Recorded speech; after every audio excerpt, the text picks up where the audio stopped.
एक समय की बात है। गौतम बुद्ध के शिष्य बोधिधर्मन बौद्ध धर्म का प्रचार करते हुए चीन की तरफ गए। वहां के लोग उनकी बातों से बहुत प्रभावित हुए और उन्होंने वहां एक नई शिक्षा का प्रचार किया। धीरे धीरे उनकी ख्याति वहां पर बढ़ती चली गई।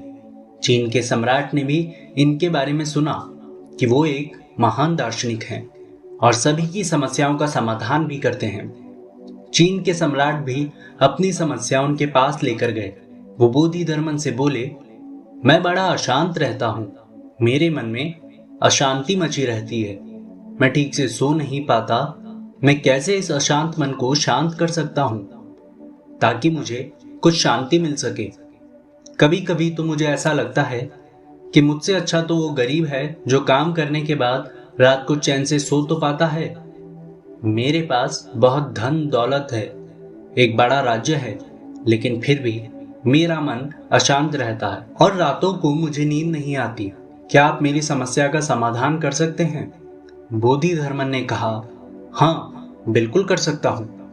आप एक काम करें, सुबह सुबह यहाँ आ जाएं, बिल्कुल अंधेरे अंधेरे में, जब मैं यहाँ बिल्कुल अकेला रहूं। और हाँ, मेरे आसपास कोई ना हो। आप भी बिल्कुल अकेले ही आएं और अपने साथ किसी को ना लाएं। और हाँ, एक चीज जो आपको अपने साथ लानी है, वो आपका शांत मन।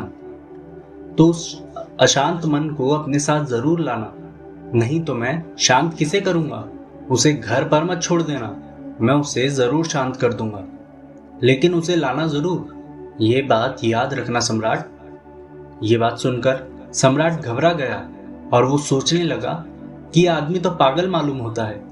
इतनी बड़ी बड़ी आंखों के साथ ये मुझे ऐसे घूर रहा है जैसे पता नहीं क्या देखा है, और मुझसे कह रहा है कि अपने अशांत मन को साथ ले आना। सम्राट घर चला गया, लेकिन पहले से भी ज्यादा अशांत होकर। उसने सोचा था कि आदमी तो संत है, ऋषि है, कोई तंत्र मंत्र बता देगा, लेकिन ये जो बात कर रहा है वो तो बिल्कुल ही बेकार है। कोई अपने मन को घर पर कैसे छोड़ सकता है? सम्राट रात भर सो ना सका। बोधिधर्मन की बड़ी बड़ी आंखें रात भर उसे परेशान करती रही और वो सोचता रहा, इस पागल आदमी के पास जाना चाहिए या नहीं? कहीं उस पागल आदमी ने रात में उस पर हमला कर दिया तो? वैसे भी वहां पर कोई नहीं होगा, अकेले जाना था। फिर भी सोचा कि वो सम्राट है, एक योद्धा भी है, भला एक आदमी उसका क्या बिगाड़ सकता है। वो सारी रात इसी उधेड़-बुन में लगा रहा और सुबह सुबह अंधेरे में वहां जाने के लिए तैयार हो गया, क्योंकि वो बोधिधर्मन से प्रभावित भी था।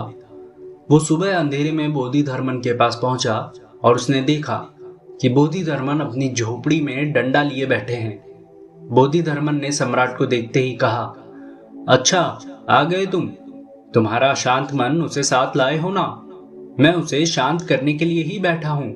सम्राट ने कहा, ये कोई वस्तु नहीं है जो मैं आपको दिखा सकूं। मैं उसे अपने हाथों में नहीं ले सकता, ये तो मेरे भीतर है। बोधिधर्मन ने कहा, अच्छा, बहुत अच्छा।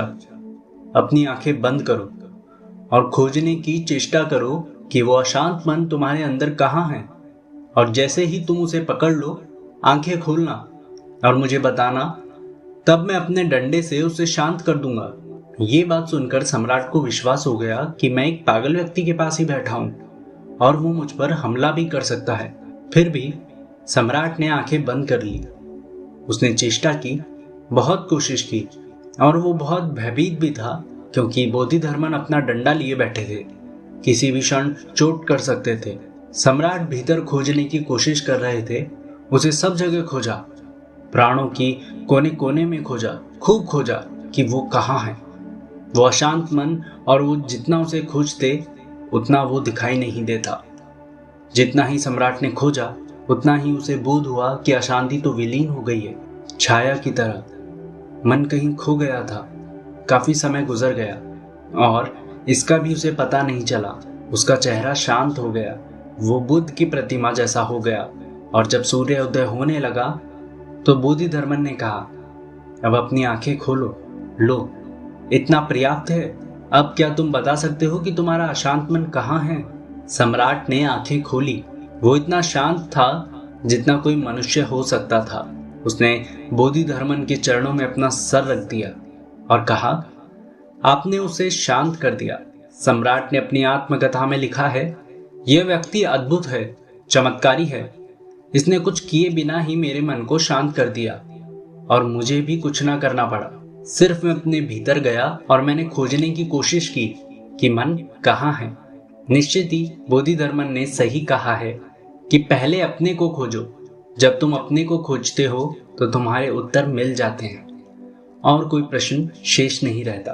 तो दोस्तों, आपको ये कहानी कैसी लगी आप अपने कमेंट के द्वारा हमें ज़रूर बताएं और कहानी को लाइक व शेयर करें। ऐसी ही और कहानियाँ सुनने के लिए हमारे चैनल को सब्सक्राइब करें और बेल आइकन को प्रेस करें।